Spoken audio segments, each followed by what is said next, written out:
대법원 선고 정해졌는데 날짜 좀 어떻게 보세요? 이례적으로 빠르다는 평가 있거든요.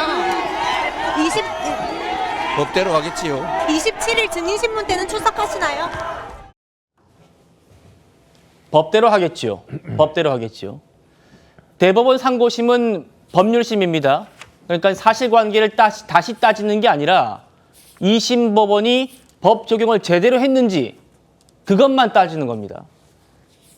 그런데 1심과 크게 달랐던 2심 판단 중에 하나가 바로 마치 제가 골프를 친 것처럼 국민의힘이 사진을 조작했습니다. 라는 이재명 후보의 발언이었지요. 직접 한번 들어보시죠.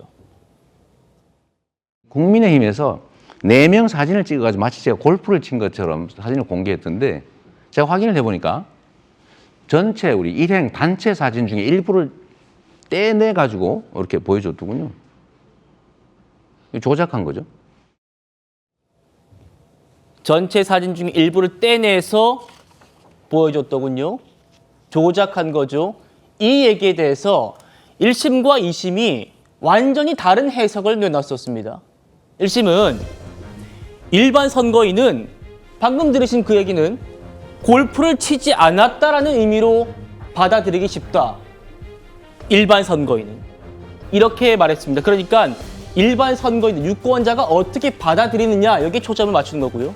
항소심 법원은 다른 판단이에요. 발언이 다른 의미로 해석될 수 있을 때는 피고인에게 유리하게 해야 된다. 그러니까 이재명 후보의 발언 자체에 더 초점을 맞춰서 발화자에 더 초점을 맞춘 겁니다. 정영재 변호사님, 변호사로서 이제 이런 법리 적용을 어떻게 했는지만 대법원에서 따지기 때문에 1심 법원은 유권자가 어떻게 받아들이느냐, 2심 법원은 이재명 대표 입장에서 어떻게 되느냐. 지금 이게 핵심 쟁점 될 것 같습니다. 어떻게 보세요? 글쎄요. 일단은 이재명 대표가 이재명 후보가 재판 법대로 되겠죠. 뭐 이렇게 말씀하지 않았습니까? 재판은 법대로 하는 겁니다. 재판을 법대로 하지 않고 따르게 하면 그게 말이 되겠습니까? 그런데 문제는 참 희한하게 대한민국의 법원은, 특히 법은 항상 이재명 후보에게 유리한 쪽으로 작동을 해왔다. 그것을 기대하는 표명이 아닌가, 일단은 그런 생각은 들고요.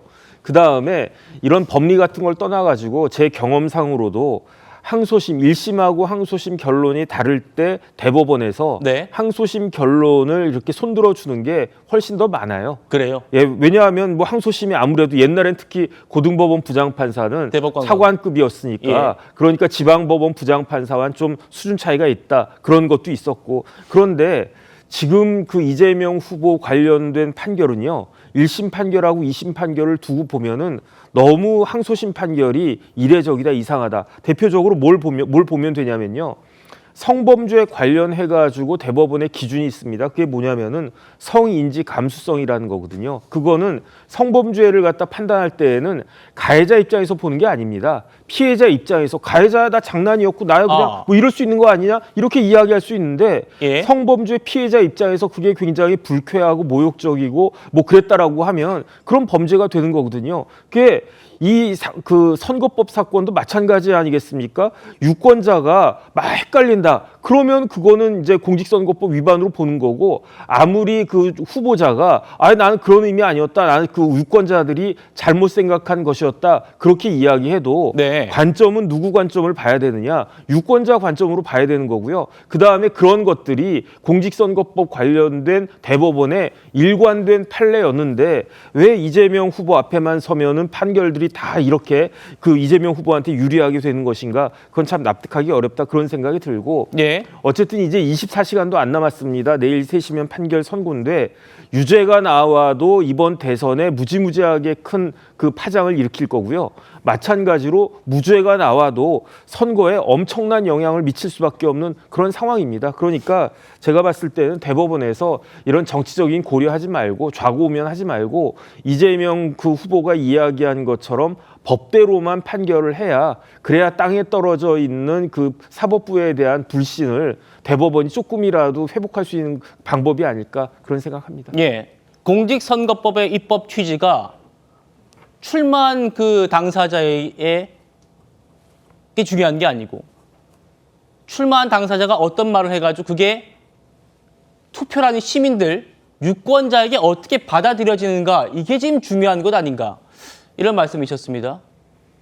그 관점대로라면 1심 법원이 그렇게 해석한 것 같고 2심 법원은 좀 이재명 후보에게 좀 유리하게 해석한 것 같습니다. 알겠습니다. 다음 보시죠. 항소심 때 제일 논란됐던 게 이 부분입니다. 국민의힘이 원본을 확대해서 공개한 것, 이게 지금 조작한 거다라는 이재명 후보의 얘기가 맞다라고 항소심에서 판단했습니다. 신현영 의원님. 방금 보신 이 사진, 이게 지금 조작인지 아닌지 이것도 지금 내일 대법원이 판단할 것 같아요. 어떻게 보십니까? 그러니까 조작이라고 주장한 이유는 뭔가 이 사진을 공개할 때는 고의를 가지고 악마의 편집을 했다. 이런 의미에서의 이야기인 것인데요. 결국에는 우리가 어떤 발언을 하더라도 일부만 발췌해갖고 헤드라인을 뽑아가지고 마치 그것이 사실화된 듯 공격하는 많은 우리가 언론에서의 그 문제점들을 경험한 바가 있기 때문에 이 사진도 단체 사진으로서 여러 명이 찍은 건데도 불구하고 4명만 크게 확대해서 마치 이 4명이서 팀을 짜가지고 골프를 계속 치면서 모를 수 없는 것처럼 이렇게 확대 해석하는 부분에 있어서의 문제점을 이재명 당시 후보는 문제가 있다라고 지적을 한 것이고요. 특히 아까 성인지 감수성을 비유하면서 마치 피해자와 가해자 이런 논리를 말씀하셨는데 저는 그 비유가 적절하지는 않다고 생각합니다. 왜냐하면 이 사건에 있어서 재판을 받고 있는 이재명 후보가 오히려 검사의 무리한 기소로 인해서 사법 재판을 받고 있는 거라면 피해자는 이재명 후보 당사자가 될 수가 있기 때문에 피해자는 오히려 이재명 후보다. 그렇죠. 지금 그래서 2심에서의 무죄로 뒤집어진 부분도 있고 그런 부분에 있어서는 사법부가 검찰이 너무 상황을 확대 해석한 거 아니냐. 이 이재명 후보, 그러니까 피의자의 관점에서는 사실은 이 부분에 있어서는 부당하다고 충분히 생각할 수가 있고 그런 면에서 이런 사진의 확대의 고의성과 조작성에 대해서는 어느 정도 인정을 한 것이 아니냐라는 생각을 할 수가 있습니다. 정진 변호사님. 그러니까 1심 법원에서 이재명 후보의 저 발언으로 유권자들의 선택이 침해당했다. 피해자가 유권자들이다라고 했는데 지금 민주당에서는 오히려 검사의 무리한 기소로 피해를 입은 건 이재명 후보다라는 얘기예요? 글쎄요, 뭐 그거에 대해서는 이제 뭘 갖다가 선거법 관련해서는요, 뭘 생각하면 되느냐, 후보자의 발언이나 행위가 유권자들의 판단을 헷갈리게 했느냐, 헷갈리지 않게 했느냐, 그게 기준 아니겠습니까? 제가 몇 번 말씀을 드렸지만 지난번 대선에 나와서 4등 했던 사람이 있어요. 그 사람이 누구냐?